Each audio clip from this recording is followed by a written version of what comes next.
تو جن نے بدردین کو کبڑے کی دائیں طرف چلنے کا حکم دیا اور ایک اشرفیوں کی تھیلی دے دی کہ خوب لوٹاؤ، یہ ختم نہیں ہوگی۔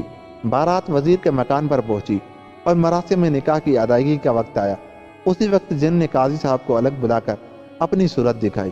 خوف کے مارے قریب تھا کہ قاضی صاحب بے ہوش ہو جائیں، لیکن جن نے انہیں تشفی دی اور کہا کہ اس مردود کبڑے کے بجائے تم خاموشی سے وزیر کی لڑکی کا نکاح اس جوان سے پڑھ دو۔ قاضی صاحب کامتے ہوئے آ کر بیٹھے اور نکاح خوانی کے وقت آہستہ سے بدردین کی طرف متوجہ ہو کر نکاح پڑھ دیا۔ کبڑا دولہا یوں ہی بیٹھا رہا۔ اتنے میں جن نے لوگوں کو دوسری طرف ایسا ڈرایا کہ ایک ہنگامہ برپا ہو گیا اور کسی کو یہ پتہ نہ چلا کہ نکاح کبڑے کے بجائے بدردین سے ہو گیا۔ جب قدرے سکون ہوا اور باقی باراتی رخصت ہو گئے تو دولہا کو حجلہ عروسی میں طلب کیا گیا۔ کبڑے نے بدردین کی طرف دیکھ کر کہا کہ تم کیوں باہر نہیں جاتے؟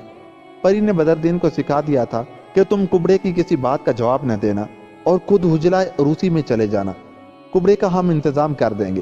چنانچہ بدردین اندر چلا گیا اور جن بلی کی شکل بن کر کبڑے کے سامنے گرایا، پھر گدھے کی شکل بن گیا جسے دیکھ کر کبڑے میاں ڈر گئے، پھر ایک گرانڈیل بھینسا بن کر کبڑے کی طرف چلا۔ کبڑے کے ہوش و حواس جاتے رہے اور بھاگنے کا ارادہ کیا تو جن پھر آدمی بن کر اس کے سامنے آیا، کہنے لگا خبردار جو یہاں سے حرکت کی یا کسی سے تم نے اس واقعے کا ذکر کیا۔ اس کے بعد کبڑے کو الٹا کر کے دیوار کے سہارے کھڑا کر دیا اور آپ غائب ہو گیا۔ کبڑے میاں تو خوف کی وجہ سے بدستور دیوار کے سہارے الٹے کھڑے رہے، لیکن بدردین حسن اندر پہنچا، کنیز عروس تک اس کو لائیں اور پھر وزیر زادے کو مبارکباد دے کر رخصت ہو گئی۔ دلہن کو بعد منظر کبڑے کے بجائے ایک بے حد حسین نوجوان کو دیکھ کر بہت خوش ہوئی۔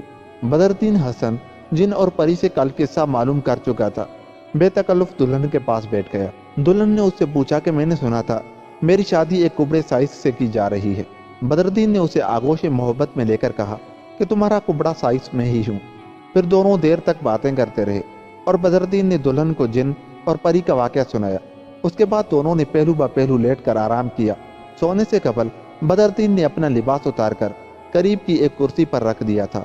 صبح کے قریب جن اور پری نے آپس میں مشورہ کیا کہ اگر صبح کو بادشاہ نے حال معلوم کر کے اس غریب کو ہلاک کرا دیا تو بہت بری بات ہوگی، اس لیے اس نوجوان کو کسی دوسری جگہ پہنچا دینا چاہیے اور کبڑے کو تاکید کر دینی چاہیے کہ وہ اس واقعے کا ذکر نہ کرے اور فوراً اس ملک کو چھوڑ کر کسی دوسری جگہ چلا جائے۔ چنانچہ پہلے تو کبڑے کے پاس گئے جو بدستور الٹا کھڑا تھا اور اس کو خوب ڈرا دھمکا کر کہہ دیا کہ اگر کل شام تک تم اس ملک میں نظر آئے تو تمہاری خیر نہیں۔ اس کے بعد انہوں نے بدردین کو اٹھایا اور دمشق کی جامع مسجد کی سیڑھیوں پر لٹا دیا۔ صبح کو جب بدردین کی آنکھ کھلی اور اپنے آپ کو اس حال میں پایا تو بہت حیران ہوا۔ نمازی اس کے چاروں طرف جمع ہو گئے اور حال دریافت کرنے لگے کہ تم کون ہو اور یہاں کیوں پڑے تھے۔ بدردین نے اپنا کل کا واقعہ سنایا تو لوگوں نے سمجھا کہ غریب کا دماغ خراب ہو گیا ہے، عجیب باتیں کرتا ہے، پرسوں بصرے میں تھا، کل مصر میں شادی ہوئی، رات وزیر زادی کے ساتھ سویا اور اب دمشقی کی جامع مسجد میں آ گیا ہے۔ خود بدردین بھی سوچ رہا تھا کہ جو کچھ میں نے دیکھا وہ واقعہ تھا یا خواب۔ جب لوگوں نے زیادہ پریشان کیا تو غریب اٹھ کر ایک طرف چل دیا۔ راستے میں حلوائی کی دکان تھی، اس پر جا کر بیٹھ گیا۔ یہ حلوائی کسی زمانہ میں ڈاکو رہ چکا تھا، اب مدت سے توبہ کر لی تھی اور دکانداری کر کے اپنا گزر سفر کیا کرتا تھا۔ اس نے بھی حال دریافت کیا۔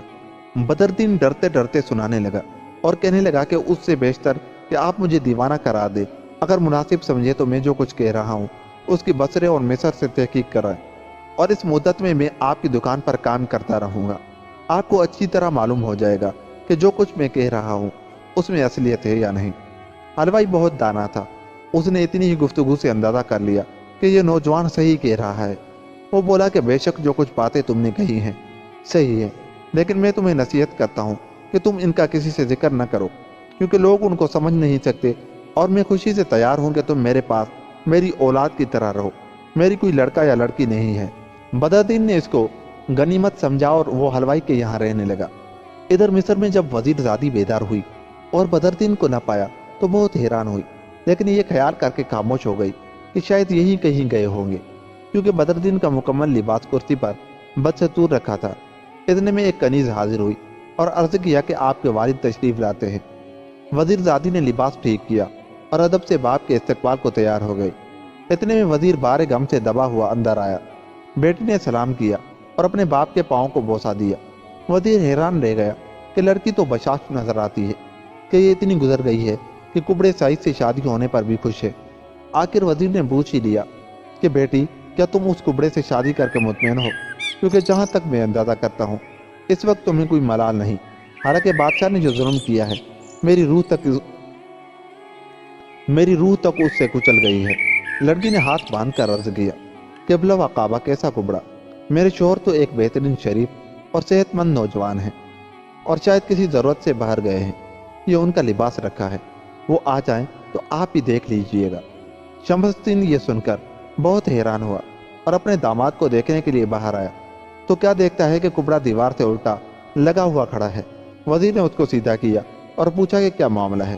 وہ کبڑا رونے لگا اور ہاتھ جوڑ کر بولا کہ مجھے معاف فرمائیے، اگر بادشاہ کا باپ بھی کہے تو میں آپ کی صاحبزادی سے شادی کرنا تو درکنار نام بھی نہ لوں گا۔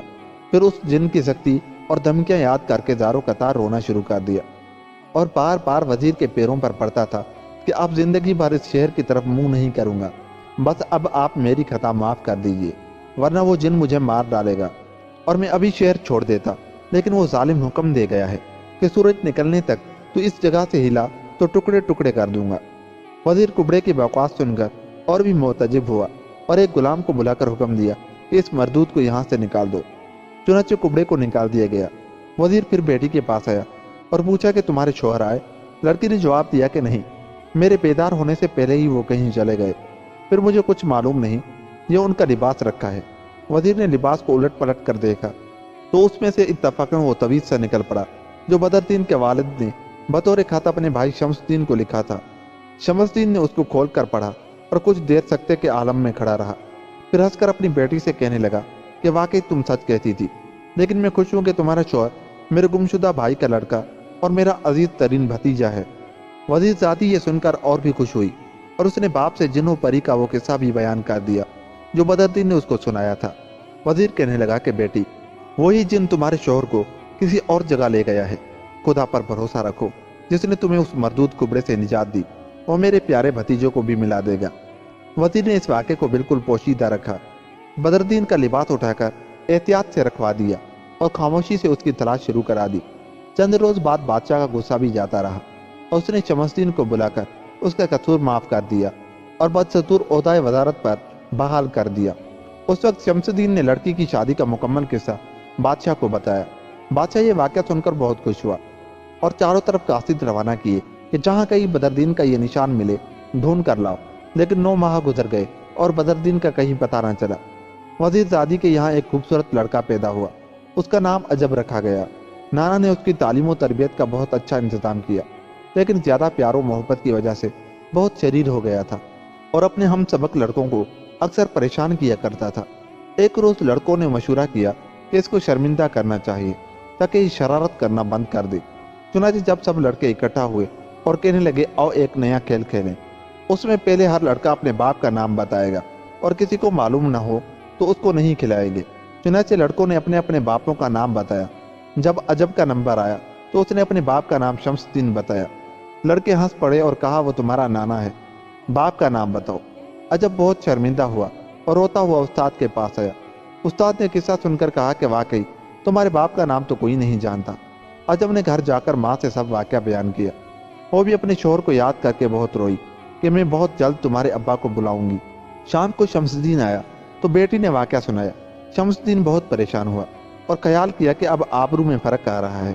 چنانچہ بادشاہ کی خدمت میں حاضر ہوا اور داماد کی تلاش میں جانے کے لیے 10 ماہ کی رخصت مانگی۔ بادشاہ نے باخوشی اجازت دے دی اور قرب و جوار کے بادشاہوں کو خطوط لکھوا دیے کہ میرا وزیر ایک کام کے سلسلے میں آ رہا ہے، جو کچھ ممکن ہو اس کی امداد کی جائے، یہ گویا مجھ پر ذاتی احسان ہوگا۔ شمس الدین نے سامان سفر تیار کیا اور اپنی بیٹی اور نواسے کو لے کر بدردین کی تلاش میں نکلا اور سفر کی پہلی منزل دمشق تھی۔ وہاں پہنچ کر شمس الدین نے بھتیجے کی تلاش میں آدمی چھوڑ دیے۔ ایک روز عجب اپنے اتالیق کے ساتھ دمشق کے بازار میں سیر کو نکلا اور اتفاقاً اسی ہی دکان کے سامنے نکلا جس میں بدردین حلوائی کام کرتا تھا۔ پہلا حلوائی مار چکا تھا اور اب بدردین ہی اس کے کاروبار کا مالک تھا۔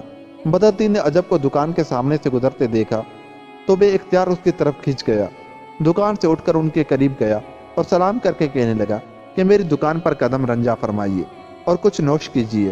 عجب کے اتالیق نے انکار کیا اور کہا کہ یہ بڑے آدمی کا لڑکا ہے، میں اس کو بازار میں کھانے کی اجازت نہیں دے سکتا۔ حلوائی بدردین نے بہت اصرار کیا تو عجب کہنے لگا کہ میں ضرور اس کی دعوت منظور کروں گا، خواہ کچھ کیوں نہ ہو، اور اتالیق مجبور ہو گیا اور دونوں بدردین حسن کے ساتھ اس کی دکان پر آ گئے۔ بدردین نے بہت اعزاز سے ان کو بٹھایا اور بہترین کلفی بنا کر پیش کی۔ عجب اور اس کے استاد نے کھا کر بہت تعریف کی۔ بدردین نے کہا کہ اس قسم کی کلفی میری والدہ اور میرے والد کے سوا کوئی نہیں بناتا۔ اس کے بعد استاد اور عجب چلنے لگے تو بدردین نے بااصرار درخواست کی کہ کل دوبارہ ضرور تشریف لائیے گا۔ استاد شاگرد وہاں سے اٹھ کر اپنی جائے قیام پر واپس آ گئے۔ 3 دن ان لوگوں کا قیام رہا، لیکن پھر دوبارہ شہر جانے کا اتفاق نہ ہوا، اور جو آدمی بدردین کی تلاش میں بھیجے گئے تھے وہ بھی ناکام واپس آ گئے۔ تو شمس الدین نے بصرہ کا رخ کیا، وہاں پہنچ کر شاہ مصر کا خط پیش کیا۔ شاہ بصرہ نے بہت اعزاز و اکرام سے بٹھایا اور خط پڑھ کر کہنے لگا کہ افسوس ہے، میرا وزیر نور الدین 25 سال ہوئے انتقال کر چکا ہے، لیکن مرحوم کی بیوی بے شک یہاں رہتی ہے۔ شمس الدین دربار سے اٹھ کر اپنی بھاوج کے پاس گیا اور کل واقعہ بیان کر کے عجب پیش کیا۔ بدردین کی والدہ پوتے کو دیکھ کر بہت خوش ہوئی، بار بار سینے سے لگاتی اور زار زار روتی اور کہتی کہ خدا کا شکر ہے میرا بدردین زندہ ہے، اور آج اللہ نے میرا پوتا بھی میرے پاس بھیج دیا۔ اس کے بعد شمس الدین پھر دمشق واپس آیا اور اپنی بھاوج یعنی بدردین کی والدہ کو بھی اپنے ساتھ لیتا آیا۔ شمس الدین نے سب سے کہہ دیا تھا کہ جو کچھ خرید و فروخت کرنی ہو کر لو، کل یہاں سے کوچ ہوگا۔ سب لوگ بازار چلے گئے۔ عجب بھی اپنے استاد کے ساتھ سیر کرتا ہوا بدردین کی دکان کے سامنے سے گزرا۔ بدردین تعظیم کے لیے کھڑا ہو گیا، دونوں کو بااصرار دکان پر لایا اور بہت خاطر مدارت کی، اور پھر بہترین کلفی بنا کر پیش کی۔ شام کو سب واپس آ گئے۔ بدردین کی والدہ ہر وقت پوتے پر جان نثار کرتی تھی، آج اس نے بڑے اہتمام سے ان کے لیے کلفی بنائی اور رات کو کھانے پر عجب کو دی۔ عجب کی طبیعت سیر تھی، لیکن دادی کے اصرار پر کھانے لگا اور تھوڑی کھا کر چھوڑ دی اور کہنے لگا کہ دادی اماں، آج میں نے بازار میں ایک حلوائی کی دکان پر کلفی کھائی تھی۔ دادی یہ سن کر چونکی، پہلے تو اتالیق کو بلا کر سخت سست کہا کہ تم میرے بیٹے کو بازار میں کھلاتے ہو۔ اتالیق نے عذر کیا کہ وہ حلوائی اتنا اصرار کر رہا تھا کہ ہم انکار نہ کر سکے، اس لیے مجبوراً یہ غلطی ہو گئی۔ اس کے بعد بدردین کی والدہ نے ایک غلام کے ہاتھ اس دکان سے کلفیاں منگا کر کھائیں تو حیران رہ گئی۔ اس وقت شمس الدین کو بلا کر انہوں نے سب واقعہ بتایا اور کہا کہ تم اس حلوائی کو بلاؤ، کلفیاں میرے بیٹے بدردین کے سوا کوئی نہیں بنا سکتا۔ چنانچہ شمس الدین نے حاکم دمشق سے امداد لے کر بدردین کو گرفتار کرا کے اپنے قیام گاہ پر بلایا۔ پردے سے عجب کی ماں اور دادی نے دیکھ کر پہچان لیا اور شمس الدین کو اطلاع کر دی کہ یہی بدردین ہے۔ شمس الدین نے اس کو خیمے میں طلب کیا اور نہایت غصے کی حالت میں پوچھا کہ یہ تمہاری دکان کی کلفیاں ہیں؟ بدردین نے کہا جی ہاں، لیکن آخر میرا قصور کیا ہے جو گرفتار کر لیا گیا ہوں؟ شمس الدین نے کہا کہ یہ نہایت خراب کلفیاں ہیں اور ان کو کھا کر میرے کئی عزیز بیمار ہو گئے ہیں، اس لیے تمہیں اس کی سزا ضرور دی جائے گی۔ بدردین کی ماں بےتاب تھی کہ بیٹے کو سینے سے لگا لوں، بیوی بھی چاہتی تھی کہ شوہر سے ملوں، لیکن شمس الدین نے دونوں کو سمجھایا کہ اگر دفعتاً اس کو اتنی مسرت حاصل ہوگی تو شاید وہ خوشی سے مار نہ جائے۔ چنانچہ وہ دونوں خاموش ہو گئی۔ اس کے بعد بدردین کو ایک صندوق میں بند کر کے ساتھ لیا اور سب ہنسی خوشی مصر کی طرف روانہ ہو گئے۔ راستے میں صندوق کھول کر کھانا پانی دیا جاتا رہا اور سب غلاموں کو تاکید کی تھی کہ اس سے کوئی برا سلوک نہ کرے۔ سفر کرتے ہوئے سب لوگ مصر پہنچے تو ایک شام کو شمس الدین نے بدردین کو بلایا اور کہنے لگا اب تمہیں سزا ملنی چاہیے اور میں تمہارا قصور کسی طرح معاف نہیں کروں گا۔ اس کے بعد غلام کو حکم دیا کہ سولی تیار کراؤ تاکہ اس کو آج ہی شب کو سولی چڑھا دیا جائے۔ یہ سن کر بدردین کا خون خشک ہو گیا۔ غلام اس کو لے گئے اور پھر صندوق میں بند کر دیا۔ اس کے بعد یہ قافلہ شمس الدین کے مکان پر آ گیا۔ آتے ہی شمس الدین نے بیٹی کو حکم دیا کہ اسی طرح حجلہ عروسی تیار کر دو اور بدردین کے کپڑے وہیں کرسی پر رکھ دو، اور جب بدردین آئے تو اس پر قطعاً یہ ظاہر نہ ہو کہ 10 سال تک غیر حاضر رہا ہے، بلکہ اس کو یہی کہو کہ گویا ابھی وہ رات ختم نہیں ہوئی ہے جس میں نکاح ہوا تھا۔ چنانچہ وزیر زادی نے کل انتظامات مکمل کیے اور خود دلہن بن کر بیٹھ گئی۔ اس کے بعد بدردین کو صندوق سے نکال کر حجلہ عروسی میں پہنچا دیا، لیکن سولی کے نام سے اس کے ہوش و حواس خراب ہو رہے تھے۔ کمرے میں آ کر حیران دیکھنے لگا۔ وزیر زادی اٹھی اور بڑے پیار و محبت بھرے لہجے میں اس سے کہنے لگی کہ آپ کیا دیکھ رہے ہیں؟ میں بڑی دیر سے آپ کا انتظار کر رہی ہوں، آپ کہاں چلے گئے تھے؟